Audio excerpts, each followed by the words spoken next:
तर ते मी कसं बनवलेलं आहे हे तुम्हाला सांगते. इथे कढईमध्ये तेल टाकूया. तेल टाकलेलं आहे. आता कांदा टाकला. इथे 2 कणी मोठे कांदे घेतलेले मी कापून स्लाइस करून. त्यानंतर लगेचच आपण टोमॅटो पण 2 घेतलेले आहेत पातळ असे कापून. फक्त पण टाकूया. कांदा टोमॅटो चांगला भाजू दे. तर इथे कधी कांदा टोमॅटो आपला भाजत आलेला आहे. आलं लसणाची पेस्ट टाकते.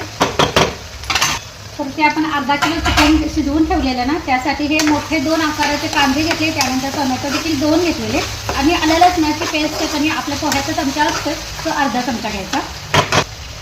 थोडीशी हळद. त्यानंतर हे आमची कोल्हापूरची चटणी आहे. तुमच्याकडे जे लाल तिखट असेल ते टाका. जसं तुम्हाला तिखट हवं असेल ना तसं टाका.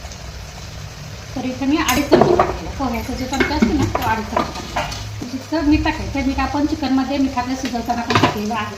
नंतर लागलं तर आपल्याला कमी जास्त टाकता येतं. जर कमी पडलं तर पण जास्त झालं मीठ तर कमी करता येतं. कमी मीठ पडलं तर टाकता येतं.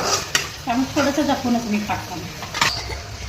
इथं जिरा पावडर आहे ते आपण अर्धा चमचा टाकूया.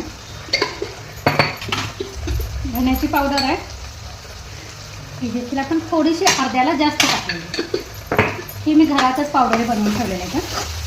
तर सगळं परतून घ्यायचं. आता ह्यावर आपण कोथिंबीर पण टाकायची.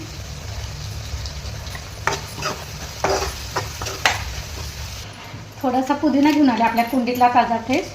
तर मी ते कोवळा असल्यामुळे हातानंच असा कुटून टाकते.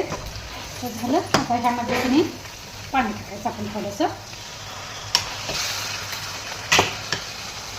पाणी टाकलं. तर आता झाकण ठेवूया आणि गॅस बारीक करून 5 मिनिट हे शिजवून घेऊया.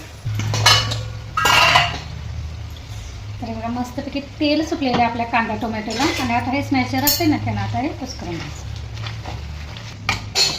आपण दुसरा ओला मसाला कुठला वापरणार नाही आहे त्यामुळे कधी हाच मसाला आपल्याला वापरायचा. तर आता हे स्मॅश करून झालेलं आहे. तर ह्याच्यात आपण शिजवलेलं चिकन टाकू.